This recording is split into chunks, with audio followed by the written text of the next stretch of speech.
ابدی زندگی اور اخروی زندگی کی پیج نمبر 12 کی ریکارڈنگ کے ساتھ حاضر ہوں۔ ٹاپک ہے موت کے بعد کی زندگی۔ کیا انسان کے بعد ایک دم عالم قیامت میں داخل ہوگا اور معاملہ ختم ہو جائے گا، یا موت اور قیامت کے مابین ایک خاص عالم کو طے کرے گا، اور جب قیامت کبریٰ برپا ہوگی تو عالم قیامت میں داخل ہوگا؟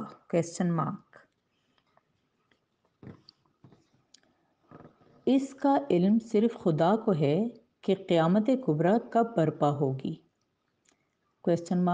انبیاء اور رسل نے بھی اس سے لا علمی کا اظہار کیا ہے۔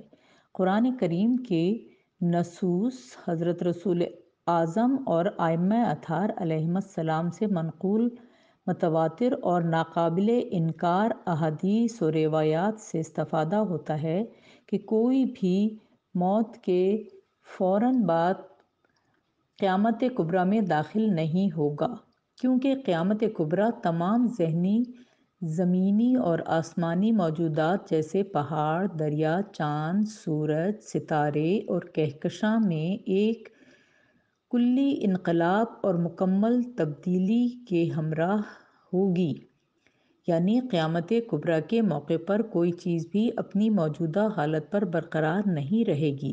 علاوہ ازیں قیامت کبریٰ میں اولین و آخرین سب جمع ہوں گے، جبکہ ہم دیکھ رہے ہیں کہ ابھی نظام عالم برقرار ہے اور شاید لاکھوں بلکہ کروڑوں سال قائم رہے، اور اربوں انسان ایک دوسرے کے بعد اس دنیا میں آئیں۔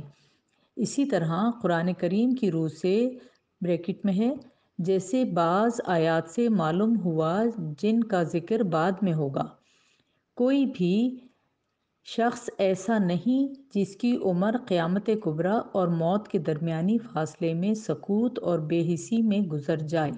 یعنی ایسا نہیں کہ مرنے کے بعد انسان نیم بے ہوشی کی حالت میں ہو، کسی چیز کو محسوس کرے اور نہ لذت ہو نہ علم، نہ اسے سرور حاصل ہو سکے نہ ہی غم و اندوہ، بلکہ مرنے کے بعد انسان فوراً حیات کے ایسے مرحلے میں داخل ہوتا ہے کہ کچھ چیزوں سے اسے لذت حاصل ہوتی ہے اور کچھ سے تکلیف، البتہ اس لذت و علم کا ربط اس کے دنیاوی افکار، اعمال اور اخلاق سے ہے۔ قیامت کبریٰ تک یہ مرحلہ جاری رہتا ہے، لیکن جب آن واحد میں ایک کلی انقلاب اور تبدیلی تمام عالم کو اپنی لپیٹ میں لے لے گی اور دور ترین ستاروں سے لے کر ہماری زمین تک ہر چیز اس انقلاب اور تبدیلی کی زد میں ہوگی، تب یہ مرحلہ یا یہ عالم جو سب کے لیے دنیا و قیامت کے درمیان حد فاصل کی حیثیت رکھتا تھا، اختتام پذیر ہوگا۔ لہٰذا قرآن کریم کی نظر میں موت کے بعد کے عالم میں دو مرحلے ہوں گے۔ دوسرے لفظوں میں مرنے کے بعد انسان دو مراحل طے کرے گا، ایک عالم برزخ جو عالم دنیا کی طرح ختم ہو جائے گا، اور دوسرا عالم قیامت کبریٰ جو کبھی بھی ختم نہیں ہوگا۔ اب ہم برزخ اور عالم قیامت کے بارے میں مختصر سی گفتگو کریں گے۔ عالم برزخ: اگر دو چیزوں کے درمیان کوئی چیز حائل ہو جائے تو اسے برزخ کہا جاتا ہے۔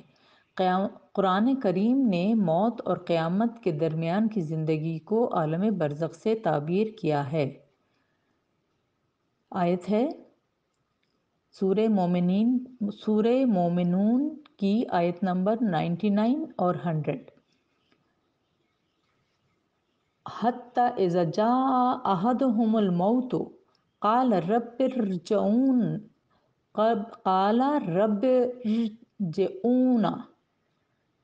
لعلی اعلم صالحا فیما ترکت کلا انها کلمۃ هو قائلها ومن ورائهم برزخ الی یوم یبعثون۔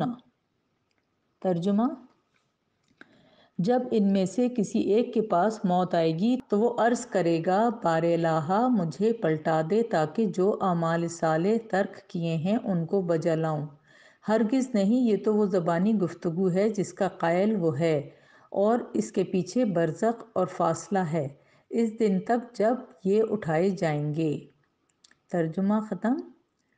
قرآن کریم میں یہی ایک آیت ہے جس میں موت اور قیامت کے درمیانی فاصلے کو برزخ سے تعبیر کیا گیا ہے۔ اسی آیت سے استفادہ کرتے ہوئے علماء اسلام نے دنیا اور قیامت کبریٰ کے درمیانی عالم کا نام برزخ رکھا ہے۔ اس آیت میں موت کے بعد زندگی کے دوام کا ذکر بس اتنا ہی ہے کہ کچھ انسان مرنے کے بعد اظہار پشیمانی کرتے ہوئے درخواست کریں گے کہ ایک دفعہ دنیا میں پھر لوٹائے جائیں، لیکن انکار کر دیا جائے گا۔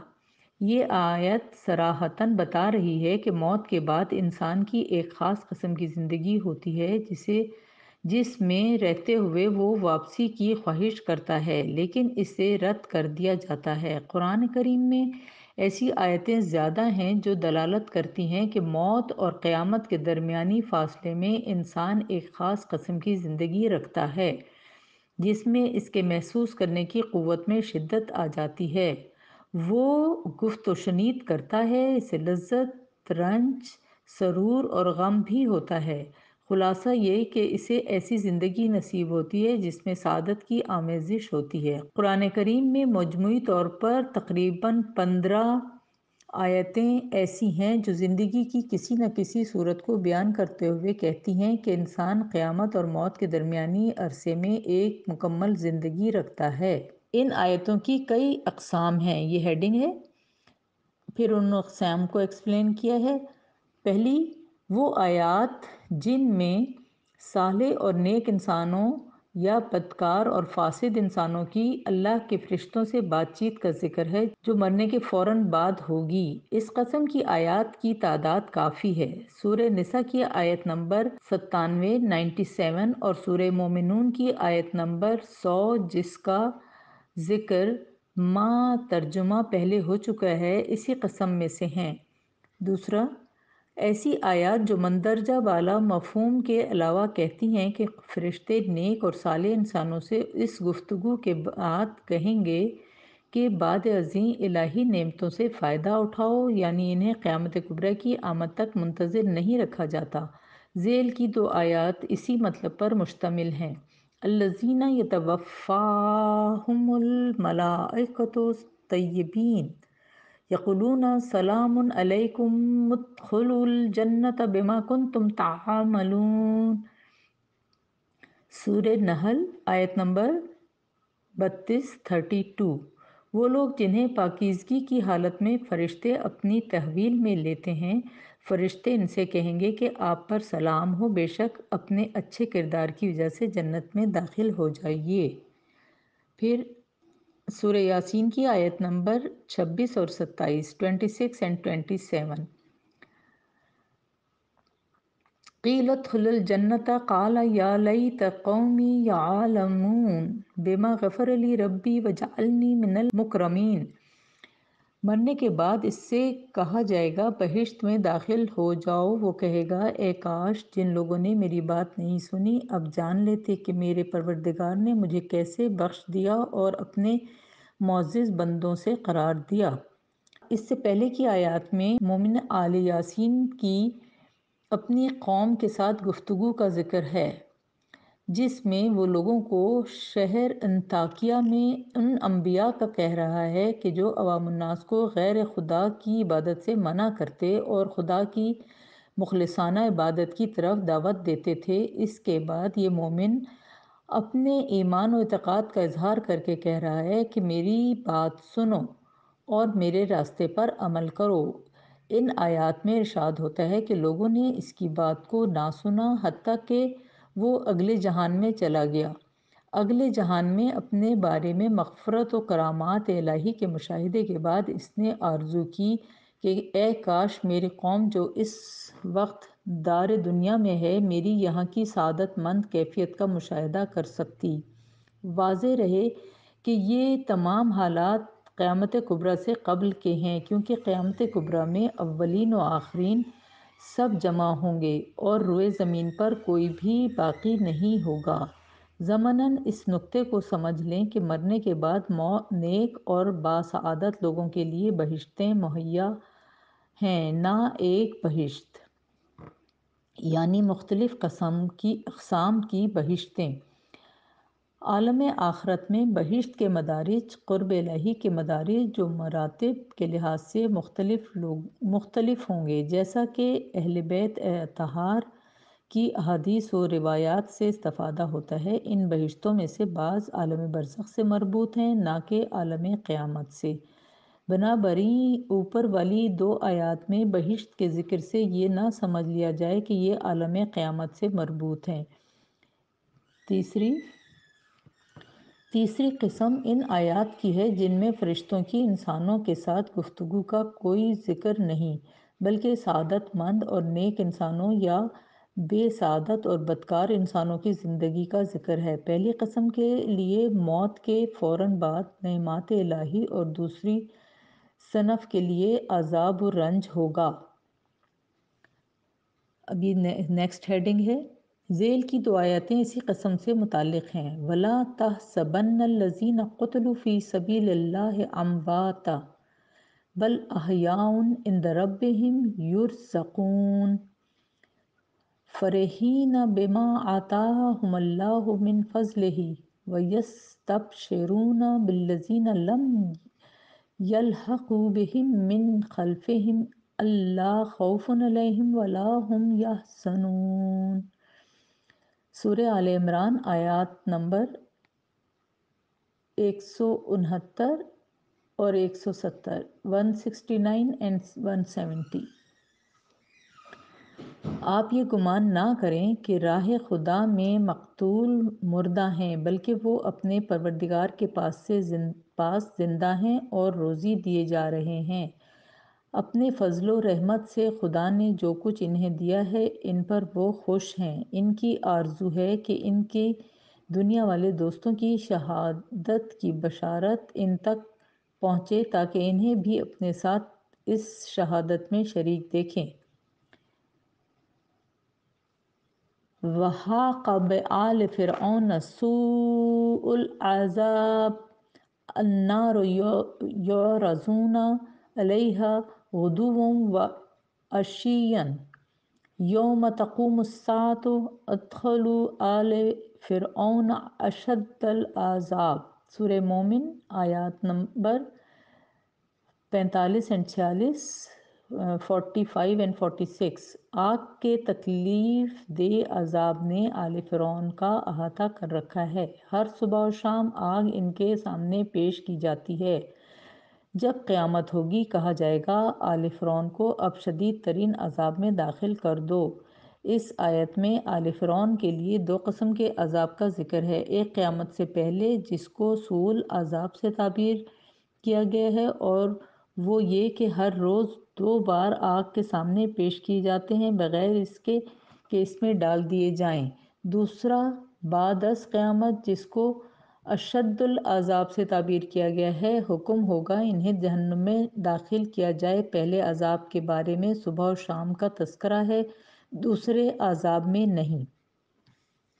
جیسا کہ اس آیت کی توضیح اور تفسیر میں امیر المومنین علیہ السلام کا فرمان ہے کہ پہلا عذاب چونکہ عالم برزخ سے مربوط ہے، اسی لیے صبح شام کا ذکر ہے، کیونکہ عالم برزخ میں عالم دنیا کی طرح صبح شام ہفتہ، ماہ اور سال ہیں۔ اس کے برعکس دوسرا عذاب عالم قیامت سے متعلق ہے اور وہاں صبح شام اور ہفتہ وغیرہ کا وجود نہیں۔ رسول اکرم صلی اللہ علیہ وآلہ وسلم، امیر المومنین علی علیہ السلام اور باقی ائمہ اطہار علیہم السلام کی احادیث روایات میں عالم برزخ کا ذکر ہے۔ نیز اہل ایمان اور اہل معصیت کی حیات کا بھی بہت تذکرہ ہے۔ جنگ بدر میں جب مسلمانوں کو فتح ہوئی اور سرداران قریش کو ہلاکت کے بعد ایک کنویں میں ڈال دیا گیا تو رسول اللہ صلی اللہ علیہ وآلہ وسلم نے اپنا روئے مبارک کنویں میں کر کے فرمایا، خدا نے ہمارے ساتھ جو وعدہ کیا تھا اسے ہم نے سچا پایا۔ تمہارے ساتھ جو وعدہ کیا گیا تھا کیا وہ تم نے پا لیا؟ بعض اصحاب نے کہا یا رسول اللہ آپ مردوں سے باتیں کر رہے ہیں، کیا یہ آپ کی بات سمجھ رہے ہیں؟ فرمایا اس وقت یہ تم سے بھی زیادہ سنتے ہیں۔ اس حدیث میں اس جیسی دیگر احادیث سے معلوم ہوتا ہے کہ اگرچہ جسم و جان کا رشتہ موت کی وجہ سے منقطع ہو جاتا ہے، لیکن روح میں سالہ سال تک جسم کے ساتھ متحد رہی جو سالہ سال تک جسم کے ساتھ متحد رہی اور وقت گزارا، کلی طور پر بدن سے اپنا تعلق منقطع نہیں کرتی۔ امام حسین علیہ السلام روز عاشوراء نماز صبح باجماعت پڑھنے کے بعد اصحاب کی طرف متوجہ ہوئے اور ایک مختصر سے خطبے میں ارشاد فرمایا، تھوڑا سا صبر و استقامت سے کام لو، موت ایک پل کے سوا کچھ نہیں، جو آپ کو درد و رنج کے ساحل سے سعادت و خوش بختی اور وسیع جنتوں کے ساحل پر پہنچا دے گی۔ حدیث میں آیا ہے کہ لوگ سوئے ہوئے ہیں، جب مریں گے تب بیدار ہو جائیں گے۔ مراد یہ ہے کہ موت کے بعد کی زندگی کا درجہ اور رتبہ دنیاوی زندگی سے زیادہ کامل اور بلند ہے۔ جس طرح سے انسان نیند کی حالت میں احساس کے ایک ضعیف درجے کا حامل ہوتا ہے، یعنی اس کی حالت نیم مردہ اور نیم زندہ ہوتی ہے، بیداری کے بعد اس کی حیات کامل ہو جاتی ہے، اسی طرح عالم دنیا میں عالم برزخ کی نسبت زندگی ضعیف تر اور زیادہ کمزور ہوتی ہے، جو عالم برزخ میں منتقل ہونے کے بعد کامل تر ہو جاتی ہے۔ یہاں پر دو نکات کی طرف توجہ ضروری ہے۔ الف، رہبران دین کی روایات و احادیث سے استفادہ ہوتا ہے کہ عالم برزخ میں فقط ان مسائل کے متعلق سوال ہوگا جن کا تعلق اعتقاد اور ایمان سے ہے، باقی مسائل کا سوال قیامت کبریٰ میں ہوگا۔ ب، ثواب و اجر کی نیت سے مرحومین کے لاحقین کی طرف سے جو نیک کام کیے جاتے ہیں وہ مردہ کے لیے آسانی، خیر اور سعادت کا باعث ہوں گے۔ مثلاً صدقات، خواہ صدقات جاریہ ہوں، جیسے ان اداروں کی تشکیل جن کا نفع خلق خدا کو حاصل ہو، یا صدقات غیر جاریہ جو ایسا عمل ہے کہ جلد ختم ہو جاتا ہے۔ یہ عمل اگر اس نیت سے ہو کہ اس کا اجر و ثواب ماں باپ، دوست، معلم و استاد اور کسی اور مردہ کو نصیب ہو تو یہ مرنے والے کے لیے تحفہ شمار کیا جائے گا اور اس کے لیے خوشی اور سرور کا باعث ہوگا۔ اسی طرح سے ان مرحومین کی نیابت میں دعا، طلب مغفرت، حج، طواف اور زیارات یہی فائدہ رکھتی ہیں۔ ممکن ہے اولاد نے والدین کو اپنی زندگی میں خدا نخواستہ ناراض کیا ہو اور مرنے کے بعد اس طرح کے کام کر لے کہ والدین کی رضامندی کا مستحق ہو جائے، اسی طرح اس کے برعکس بھی ممکن ہے۔ یہ پیج نمبر 18، ابدی زندگی اور اخروی حیات۔ قیامت کبریٰ۔ جاودہ زندگی کا دوسرا مرحلہ قیامت کبریٰ عالم برزخ کے برعکس جس کا تعلق افراد سے ہے اور ہر فرد موت کے بعد بلا فاصلہ عالم برزخ میں داخل ہو جاتا ہے، اجتماع سے مربوط ہے، یعنی تمام افراد اور تمام عالم سے متعلق ہے۔ یہ ایسا حادثہ ہے جو تمام اشیاء اور تمام انسانوں کو اپنی لپیٹ میں لے لے گا۔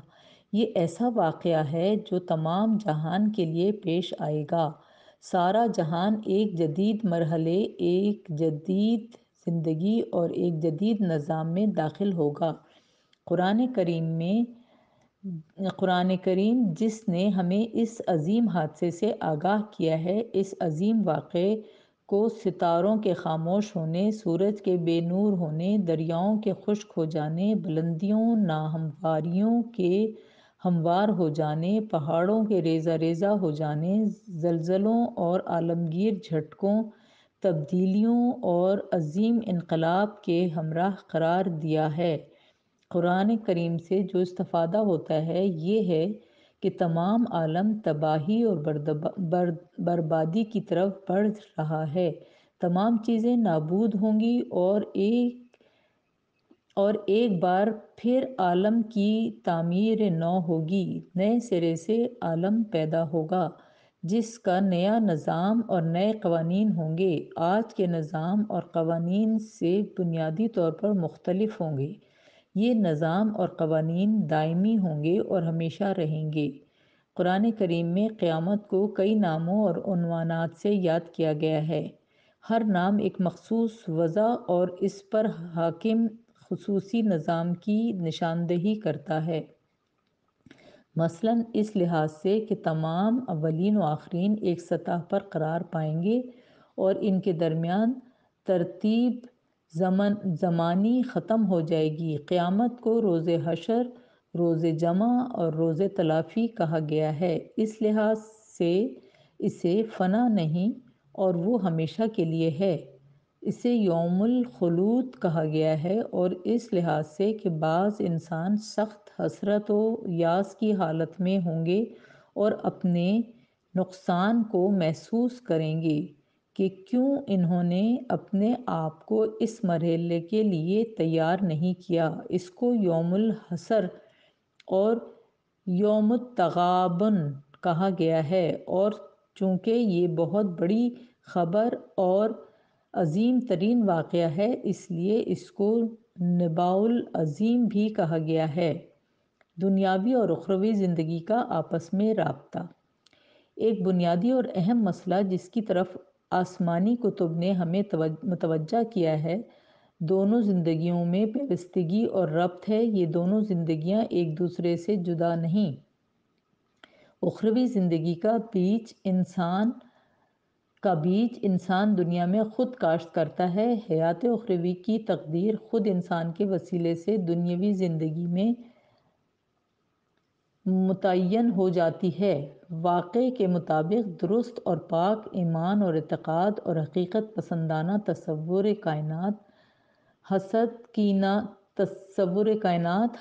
کینہ، مکر و فریب اور دھوکہ دہی سے پاک انسان اخلاق اور طاہر عادتیں اور اسی طرح اعمال صالح جو فرد اور اجتماع کے کمال کے لیے انجام پاتے ہیں۔ قیامت، خدمت خلق، اخلاص اور اس طرح کی دوسری چیزیں جو انسان کے لیے ایک جاوداں اور سعادت مند زندگی کی تشکیل کا سبب ہیں، اور اس کے برعکس بے ایمانی، بے اعتقادی، غلط فکر، پلید اور بری عادتیں، خود خواہی، خود پرستی، خود بینی و تکبر، ظلم و ستم، ریاکاری، سود خوری، جھوٹ، تہمت، خیانت، غیبت، چغل خوری، فتنہ و فساد، خالق کی عبادت اور پرستش سے کنارہ کشی وغیرہ حیات اخروی میں انسان کی بے انتہا شقاوت اور بدبختی کا سبب ہیں۔ رسول خدا صلی اللہ علیہ وسلم نے بہت خوبصورت فرمایا ہے، الدنیا مرزۃ الآخرہ، دنیا آخرت کی کھیتی ہے۔